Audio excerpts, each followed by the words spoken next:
at some immeasurable, unfathomable period, he, she, they all stood in one place and looked before themselves and saw before them the grass plains, forests, hills, the mountains afar, and so forth, and marvelled at its sheer vastness and beauty.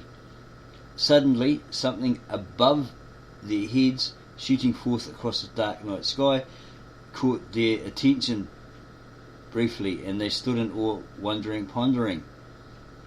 Perhaps these first men and women began for the first time to think, wondering at the spectacular they'd just witnessed or just seen. Unable to speak in that moment, they didn't know how, they merely grunted at each other, pointing, waving their arms up and down, jumping around due to sheer excitement and marvel at what they'd just seen. But it was a means of communication through undecipherable grunts, but they seemed to understand each other as all reacted to each other in reply in their way. This is a scenario imagined of what the first pre-Adamic Adams, or human beings, cave dwellers, etc., the cavemen, Neanderthals, saw when they became living animate souls encased in flesh. If only they could have spoken as we do today, and written and record all that they had first seen in that hour, if only.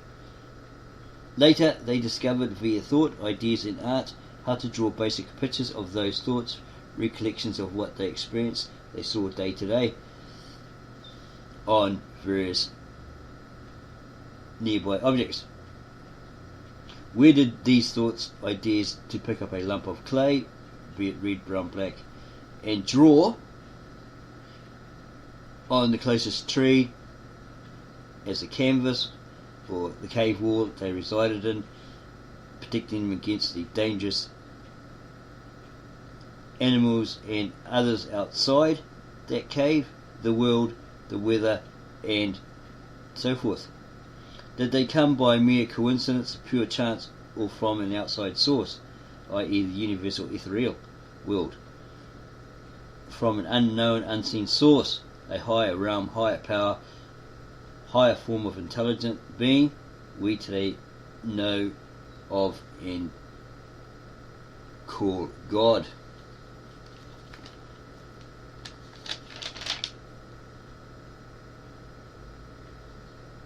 Did the first pre-Adamic Adam, or human beings, cave dwellers, etc., have an intelligent voice that we will have today? Did they have the verbal skills, a language, or did he just solely utilize and rely on grunts and gestures to get what he was trying to say across to those around him? He would then have used a series of grunts, gestures, emotions, from anger to joy in various tones to emphasize feeling, emotion, from anger to joy in various tones to emphasize feeling, indicators of what he or she was trying to get across to others around him. Where did the ability to speak originate from? Over a millennium of evolutions? Did they develop their vocal cords as a result, as both scientists and atheists, backing up the so-called experts, the scientists, etc., their discoveries? They chirp in, not from a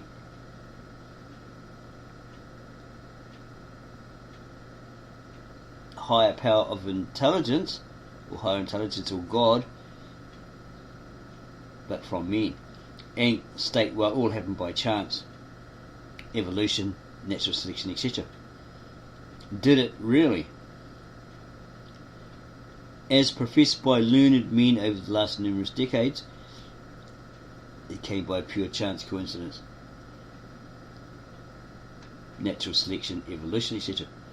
Or did it come al natural, as a gift from God or gods, as a mean of communicating with them, and then with them, the gods, the Adamic beings could be taught, could learn and advance in their intelligence, or advance their intelligence. They who were taught the first ever ancient childlike garble or language, so perhaps they then started to draw childlike pictures or pictographs as they first had primitive minds, and using this method it helped them slowly become more intelligent.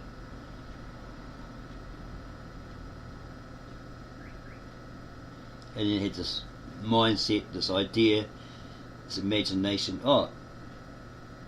we can draw what we saw, what we experienced using this material that we've found, just mix it here and there. It becomes like a tool to draw what we've seen on these cave walls, etc.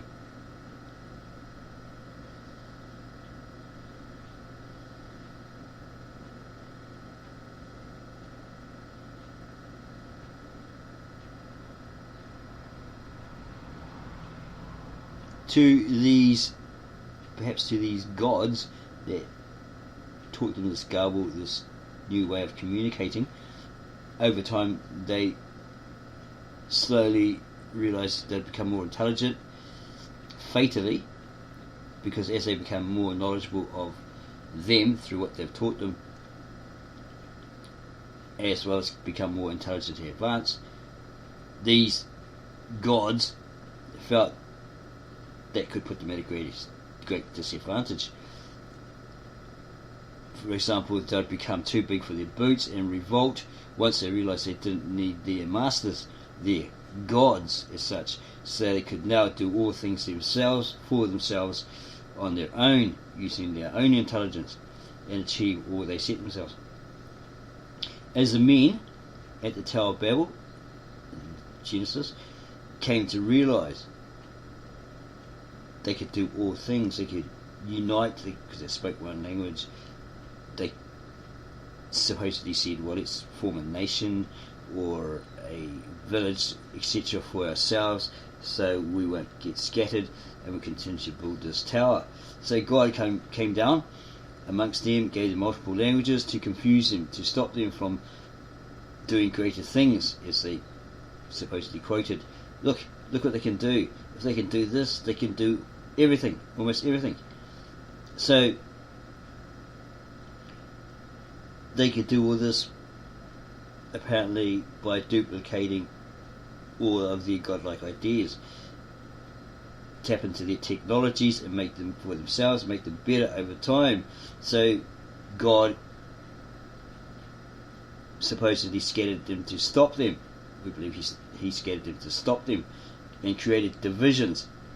In doing so, he created division, a separation, disagreements, separationalism, arguments, feuds, wars, where they'd annihilate anyone that thought differently from them, more intelligently, and created better things than them, perhaps in order to better themselves, become more advanced, and use all to destroy them with them.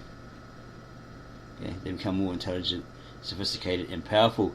And if they decided they had to have what they had, these more intelligent beings would, with their advancements, destroy them.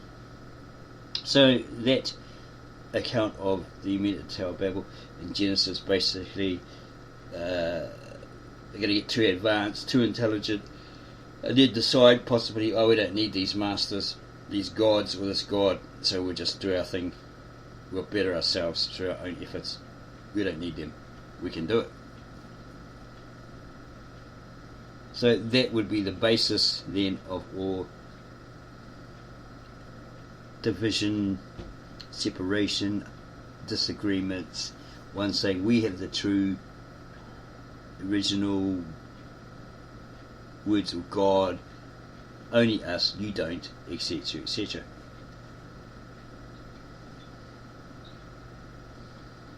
So where did all of this intelligence originate from?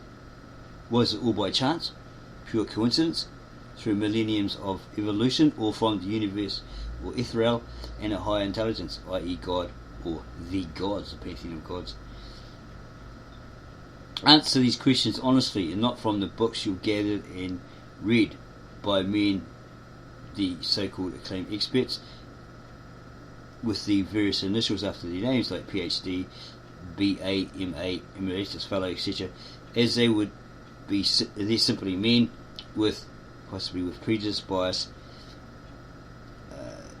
truths that are really pseudosciences, pseudo-facts, pseudo-religious, etc. And ask yourself, what does your inner you say about all of this? Because you can have all those books, all that knowledge, have read all those books, gained all that knowledge, and still know nothing. Don't settle in being a parroter. For all you think you know, you may not know at all. You've just been led to. You've been fed to believe all, often without question. And liberate yourself from a vast library, or libraries of men. Things written by men. And return to thinking for yourself from within yourself, your inner you. Know yourself.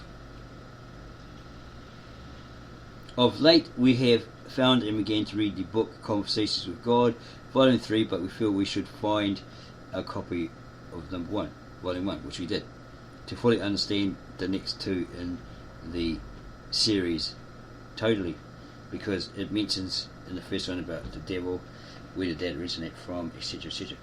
But with that particular book, we question what author Neil Walsh has written. Claimed God told him when he supposedly had conversation with him, and on a daily basis God was telling him and he was writing it down. Put pen to paper and he waited, and then God spoke to him and he wrote it down. Is it true, factual, or is it simply a very clever fictitious series of books? To us it looks very close to talking to spirits or entities from somewhere, from the dead, etc., etc., like that, and writing down what they have to say as mediums to the author. As Neil Walsh states, as Neil Walsh states, okay, God said to him the following. So we ask, is his book factual? We can give you a couple of examples here of what he said. We've highlighted them. Okay. This is from his Conversations with God, an Uncommon Dialogue, Book 3, page 3. For reasons, this is Neil Walsh, God, Neil Donald Walsh. For these reasons, God, he's talking one-to-one to God, I ask that you relieve me of my duties as your scribe, or your writer, and that you find someone whose life renders them worthy of such an honour. I should like to finish, this is God replying, I should like to finish what we started here, though you are under no obligation to do so. Okay, you can drop writing what God's supposedly dictating. You can stop it, right? Don't have to continue on. You have no duties to me or to anyone else, though I see that your thought that you do has led you to much guilt. Okay, is God really saying that to him? Okay, you compare it with the scriptures. Does God actually say that through them? That you have no duty to him. Yet he says you must, especially to the Israelites that were liberated from slavery in Egypt, you must worship me, you must obey my laws, my commandments, my principles, precepts, etc., or else you will suffer the consequences. But we believe that he was speaking directly to those liberated Israelites, because they were his chosen. They were the ones that he would make a righteous, holy nation, who would then, in the future to come, go and tell non-Israelites, non-Jews, etc., about him, and him being their creator and his love for them, etc., etc. And then Neil Walsh replies, I have let people down, including my own children. Everything that has happened in your life has happened perfectly in order for you and all the souls involved with you to grow in exactly the way you've needed and wanted to grow. That is the perfect out, says Neil, constructed by everyone in the new age who wishes to escape responsibility for our actions and avoid any unpleasant outcomes. I feel that I've been selfish, incredibly selfish, most of my life doing what pleases me regardless of its impact on others. God replies, there is nothing wrong in doing what pleases you. That sort of makes you think, right? Okay. If God's commanding you through the Old Testament, etc., not to do what pleases you, but to please Him, could that be a contradiction? Making this book fictitious. But so many people have been hurt or let down. There's only the question of what pleases you most, etc., etc. This is God replying to him, because Neil says that's putting it mildly. On purpose you must learn to be gentle with yourself and stop judging yourself. You cannot discredit truth. Truth is truth, and it can neither be proven nor disproven. It simply is. Well, for something to be the truth, you have to prove that it is the truth, don't you? By establishing the facts that synchronizes three people that don't know each other, have the same idea. So three people can't sit in the same room, like three Romans or three Jews or whatever, and discuss something, and then one may sway the other two to his way of thinking. They drop theirs, right? Yeah. They got to be of different time frames, races, etc., but they're all saying the same thing. They just never sat in the same room, and that's what they call synchronicity, right? It's got to sync, basically. What's this? You cannot discredit truth. Truth is truth, and it can neither be proven nor disproven. It simply is, and so forth.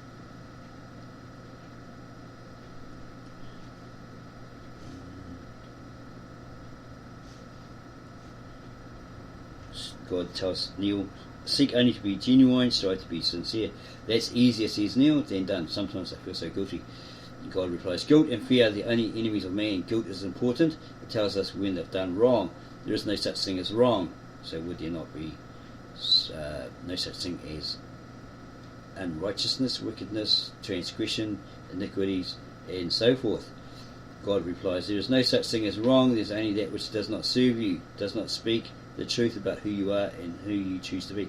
So there's plenty more there.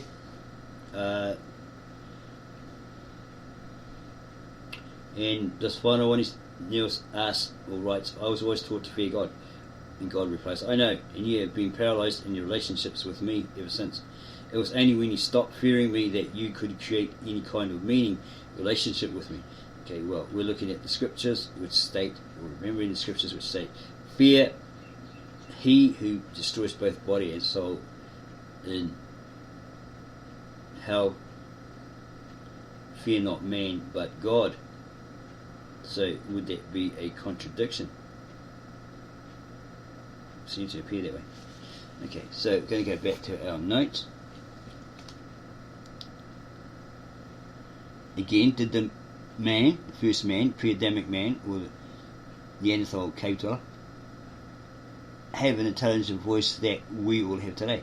Or did he just solely utilise grunts and gestures to get what he was trying to say across to those around him?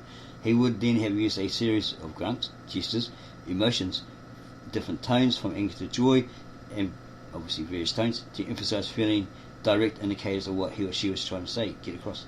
Where did the ability to speak originate from? Over a millennium. Was it over a millennium of evolution, as claimed, and they developed the vocal cords, as both scientists and atheists state? Or did it all come from an all higher intelligence, or God as we know? Again, did it all happen by pure chance, luck, evolution, or natural selection?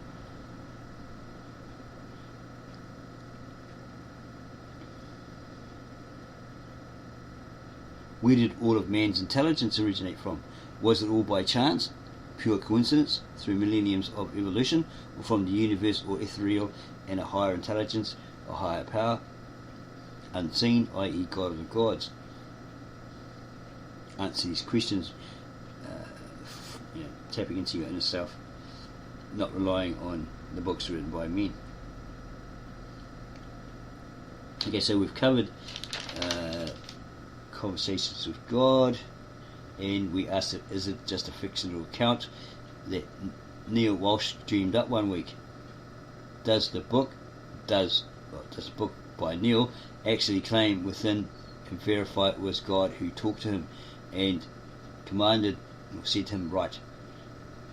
As did an angel to Mormon leader Joseph Smith, Muhammad of Islam, the entity Seth to a certain lady who wrote the book Seth Speaks, H.P. Blavatsky, the founder of Theosophy apparently, and so forth, through the said occult methods used by them and people like the upset writer and others. At the Ministry of the Real Truth, we began pondering after watching the documentary on Tubi Movies, Is a God Real? It's really powerful, even though the narrator's voice sounds like Marco from the movie Conan, when he said Master, etc, etc. It's going on about him, and kind of annoying, like the guy on 300 goes, those mighty Spartans, and those Spartans, and those Spartans, hey Spartan, all that. It gets really annoying. You wish you could go through time and choke this guy. It does get quite annoying, but the whole documentary is very interesting. The narrator, perhaps Michael Smith, has an extremely deep voice, which could be very irritating to some or many, but we endured. Several statements made us realize certain things in the Bible about God. His 10 commandments given to Moses, one being do not murder or kill somebody else, take another human life, as I, God, will require your life for any life with a soul you take. Okay. Murder for murder, or life for life. Yet he instructs others to kill others via the scriptures in the Old Testament. Wipe out these people, wipe out those people. Kill everyone. Leave nobody standing, right? Nobody alive. Many will say, atheist, agnostic, atheist, trolls, etc. See, that proves God is cruel, a liar, a murderer, but they may be taking it all out of, or the text out of context, as he was instructing his chosen, the liberated from Egyptian slavery, oppression, etc., i.e. the Israelites, to become a totally righteous, pious peoples who would eventually, or in a future to come, be told to go preach to the rest of the world about him, his mercy, love, kindness, etc. But these peoples were stubborn, they were completely human and full of rebelliousness, ego, pride, lust, etc. And they decided they didn't want a higher power telling them what to do, so they rebelled, turned their backs on their God, transgressed his set laws, commands, etc. that he'd given them. So he threw his wrath upon them. They're under his curse, making them accursed, slaves to foreign nations for a time, until they realized their screw up and returned to him for repentance and teary-eyed. But again, being totally human, 100% human, they reneged on the deal, returned to their unrighteous, wicked ways, and ended up under his curse, his wrath and curse again. Eventually their God gets fed up, because time and time again don't do it. Like, they'll be under his wrath, his curse for 10 years, slaves to some other invader, and 10 years later they'll be forgiven, and then they come back with another chance to start all over again. They repeat the same cycle, and they go through his wrath and curse again. So God gets sick of it, and he decides, right, I'm going to send this foreign peoples to you, and they'll take you away and make you slaves, etc, etc. And then he decides, oh, okay, what I wanted, I'll do it with this other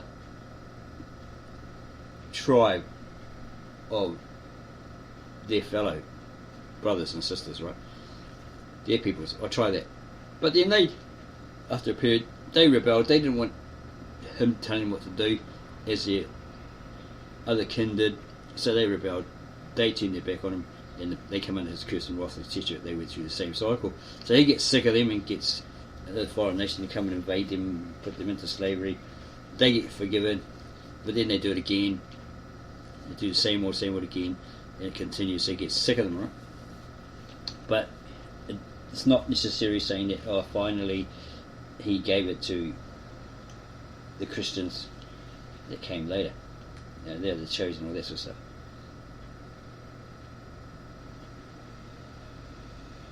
So all of that proves beyond a doubt in many minds that there are errors, contradictions in the Bible in that sense, via the rebellious nature of these two fully human tribes, Israel and Judah, chosen by Almighty God. So when we say errors and contradictions, that means that these people were human and they made these grave mistakes. There are contradictions like this law says, do not murder, do not kill. If you do, I require your life in exchange. Do not murder.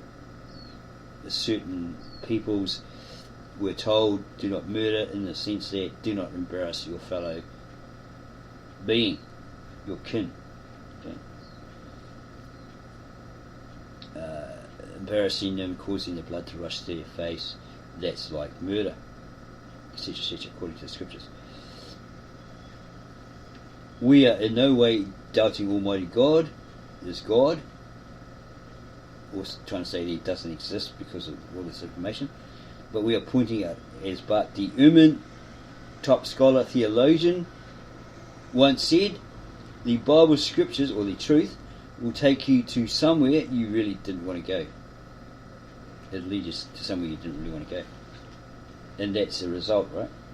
When you realise, hey, these errors, these contradictions in that specific sense that we just mentioned, like, oh, what the hell? You know, so maybe you decide, oh, I drop my faith, I'll convert, I'll become an atheist, de-Christianise, all that sort of stuff. And you carry on from there. As you can see, this is 100% fact. The truth, once revealed, once those in error thinking they're right on the button for the information they've generated from different sources, be it the organised religion, the church leaders, etc., that claim and express is the truth, are exposed as untrue, that you're actually in error, bro, you're contradictory, etc., retort. They come at you with anger, accusations, false assumptions, and right out fabricated lies about you, etc. They demoralise you, they're defaming your character. But we understand it's a neurocognitive reaction to the two-edged sword of truth that cuts to the very marrow in the bones. And damn, it stings. Damn, it hurts. For you have stepped on their ego, crushed their ego, their big ego or pride. So that's why they retort the way they do. And again, from the documentary, Is God Real? We can't play it because of copyright, possible copyright infringement strikes or whatever. But it has here, there are passages in the Quran that not only... Actually, it's a bit of a mistake that we read the better part of it. The simple fact is that all religions cannot be right, especially when you consider that most religions do not leave any space for other religions to be true. In Judaism, Christianity and Islam, there is but one God. So where does that leave Hinduism, Buddhism, Confucian, and any other religion of this planet, secular religions? There are passages in the Quran that not only say that all non-believers in Muhammad and Islam and Allah should go to hell. It also encourages true Muslims to slaughter those that do not believe, i.e. extremist Islam, calling them infidels, kafirs, etc., because they don't believe they have to be destroyed, sent to hell. It says in the video, chapters 9 verse 9, but it'll probably be surah of the Quran, say, slay the idolaters wherever you find them, arrest them, besiege them, and lie in ambush for them. Make war on the unbelievers and the hypocrites, etc. Simply believe, or you and your family will be slaughtered. But Islam is not the only religion to be so harsh. As in the Old Testament, there are similarly harsh teachings. Samuel chapter 15 verse 3. Go strike the Amalek, they were a tribe of people, right? And devote them to destruction, put them to death. All that they have, don't spare them. And basically kill all animals, man, child, woman, infant, etc., etc. So here we have a scripture that specifically tells the Hebrews or Israelites in that time, in that era, to kill children as well as everybody else, leave no one alive. Complete genocide, right? So we are taught in churches today, God's just kind. God's just, He's kind, He's a loving God, etc. Yet texts and all the great books completely contradict that notion. If our God is supposed to be good and kind, encouraging such acts forces us to ask the question, is God really good? As in the Ten Commandments, again he stresses, don't murder, don't kill another, or take a life, for I will require a life from you. Specifically speaking to the Hebrew Israelites. And the old life for a life, tooth for a tooth, eye for an eye. So is that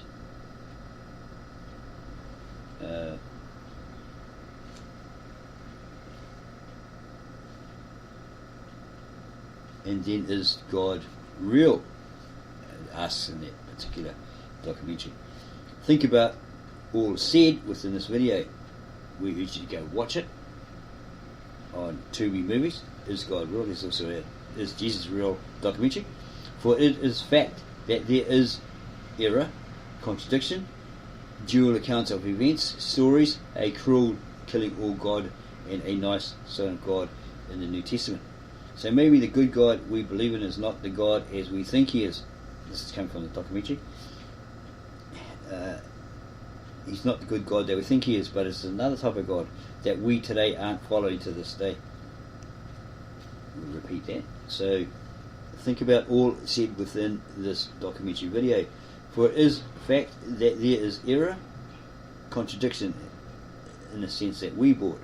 Dual accounts of events, stories, a cruel killing of all God of the Old Testament and a nice Son of God, or God in the New Testament. So maybe the good God we believe in is not the God as we think He is, but is another type of God that we today aren't following to this very day. That we're following a God of convenience, of gimme, gimme, gimme perhaps, or give all to us, we'll get rich and you'll get poorer, i.e. this is the pulpit preachers, etc., prosperity teachers doing this. Is He a God of man, or man's excuse to do all atrocities in His name? So we should just read the scriptures in full, know them all in full, put them in your memory so you can recall them easily, fully understand, do the research to fully understand exactly what the scriptures say. Don't assume, don't say, oh, I think, or I know, but I'm, well, that sort of thing, right?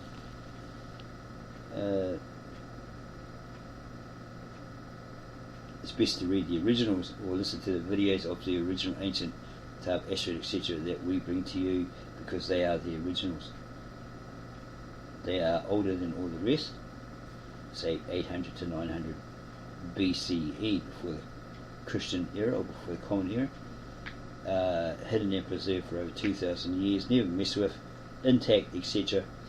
in the original sacred scribal language of God, hidden and preserved for over 2,000 years in the New Testament. Is what we're talking about, by the original Apostolic Church of the East, around 1st AD, established 2 AD, etc. Okay, so know what you're talking about. Don't just babble a whole lot of, or parrot a whole lot of information that you receive from your organised religion, attending your organised religion. You can still believe in what you believe if that's what you must do, by all means. We're not trying to dissuade you to drop all you believe in, all your faith, but seek through God, Jesus, prayer, fasting, supplication, charity for all, a better way, perhaps, a better way of the way, cancelling out all those divisions, separatism, disagreements, hatred of somebody else because they believe in this religion and not yours, all that sort of stuff, to put it nicely.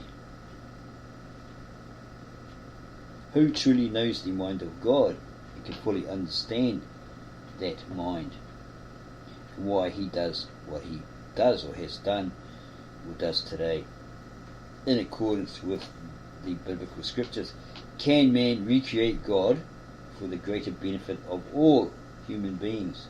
And like what we're saying is, can you modernize it, still have the same scriptures, the doctrines, etc.? Because the thing is, they're all traditional, right? And you're not allowed to change them and all this sort of stuff. They're fixed. These people wrote the Gospels then, so they become the Gospels today. You're not allowed to change them, all that sort of stuff. As Bruce Lee quoted, right? Can you modify it or improve on it for modern times, making that way become a better way? Okay. So if you found this really interesting, even though it could be a little confusing because we're reading from notes, we hope that you get something from this, that it wakes you up to what's really going on behind the scenes, what the scriptures are actually saying, and the possibility that you could improve on that, right? Okay. Through your own betterment, characteristic betterment, etc., etc. So if you enjoyed this video, then we are subscribe to us, give us a like, add your comments, then share this video with all you know.